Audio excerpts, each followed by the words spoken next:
നിങ്ങൾ ഈ വീഡിയോ മുഴുവനായിട്ട് കാണുമെന്ന് ഞാൻ പ്രതീക്ഷിക്കുന്നു. അത്തരത്തിലുള്ള ഒരു കാര്യമാണ് നമ്മൾ ഈ വീഡിയോയിലൂടെ മുഴുവനായിട്ട് സംസാരിക്കുന്നത്. അഖിൽ മാരാർ കഴിഞ്ഞ ദിവസം ബിഗ് ബോസിനെ കുറിച്ചും അല്ലെ ബിഗ് ബോസിനകത്ത് നടക്കുന്ന ചില ഞെട്ടിക്കുന്ന സംഭവങ്ങളെക്കുറിച്ചും പറഞ്ഞത്, ലാലേട്ടൻ്റെ പ്രതികരണം ഇതുമായി ബന്ധപ്പെട്ട് ഇതൊക്കെയാണ് നമ്മൾ ഈ വീഡിയോയിലൂടെ ചർച്ച ചെയ്യുന്നത്.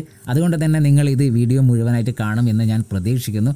നമുക്കറിയാം ബിഗ് ബോസ് സീസൺ 1 മുതൽ 6 വരെ എത്തി നിൽക്കുമ്പോൾ സോഷ്യൽ മീഡിയയിലൂടെ ഏറ്റവും കൂടുതൽ സൈബർ അറ്റാക്ക് നേരിട്ട ഒരു വ്യക്തി ഈ ബിഗ് ബോസുമായി ബന്ധപ്പെട്ട് ലാലേട്ടൻ തന്നെയാണ്. കാരണം അതിലേറ്റവും വലിയ പ്രധാനപ്പെട്ട കാരണം ലാലേട്ടൻ ഒരു അവതാരകൻ മാത്രമാണ്. ബിഗ് ബോസിൻ്റെ സ്ക്രിപ്റ്റ് അല്ലെങ്കിൽ ഈ കാര്യങ്ങൾ അവതരിപ്പിക്കുന്ന ആൾക്കാർ പറഞ്ഞു കൊടുക്കുന്ന കാര്യങ്ങൾ മുന്നിൽ വന്ന് ആ മത്സരാർത്ഥികളോടും പ്രേക്ഷകരോടും പറയുന്ന ഒരു അവതാരകൻ മാത്രമാണ് ലാലേട്ടൻ. നമുക്ക് ഇഷ്ടപ്പെട്ട ഒരു മത്സരാർത്ഥിയെ ലാലേട്ടൻ കുറച്ച് ദേഷ്യപ്പെട്ടാൽ നമ്മൾ നേരെ വന്ന് സോഷ്യൽ മീഡിയയിലൂടെ ലാലേട്ടനെ തെറി പറയും.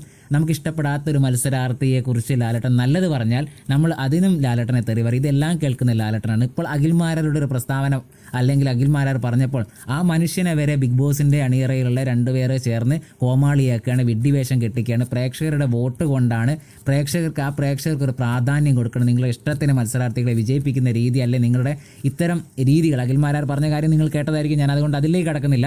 അത്തരം കാര്യങ്ങളൊക്കെയാണ് അഖിൽ മാരാർ പറഞ്ഞത്. പിന്നെ അതുപോലെ തന്നെ സാബു മോനെ വിജയിയാക്കാതിരിക്കാൻ മാക്സിമം ശ്രമിച്ചു, അത് നടന്നില്ല. അവസാന നിമിഷം സാബു മോനെ വിജയിയാക്കേണ്ടി വന്നു എന്നൊക്കെയുള്ള രീതിയിലാണ്. അന്ന് ഏറ്റവും കൂടുതൽ പ്രേക്ഷക പിന്തുണ കിട്ടിയത് സാബു മോൻ തന്നെയായിരുന്നു. അതിനുശേഷം രജിത് കുമാറിനെ ബിഗ് ബോസിൻ്റെ ആൾക്കാർ പുറത്താക്കി എന്നൊക്കെയുള്ള രീതിയിലാണ് അഖിൽ മാരാർ പറഞ്ഞത്. എന്തായാലും ഇതുമായി ബന്ധപ്പെട്ട് ലാലേട്ടൻ്റെ ഒരു പ്രതികരണം ഉടനെ വരും എന്ന് തന്നെ നമുക്ക് കാത്തിരുന്ന് കാണാം. ബിഗ് ബോസിൻ്റെ ഇപ്പോൾ നടക്കുന്ന സോഷ്യൽ മീഡിയ നടക്കുന്ന ഏറ്റവും വലിയ ചർച്ച അഖിൽ മാരാരുടെ ഈ പ്രസ്താവന തന്നെയാണ്. ഇതിലെൻ്റെ സത്യസന്ധമായ കാര്യമുണ്ടോ?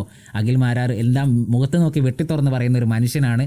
എന്തായാലും നമുക്ക് കാത്തിരുന്ന് കാണാം എന്തായിരിക്കും ബിഗ് ബോസിൻ്റെ അണിയറയിൽ നിന്ന് ഇതുമായി ബന്ധപ്പെട്ട ഒരു ന്യൂസ് വരുന്നതെന്ന് നമുക്ക് നോക്കാം.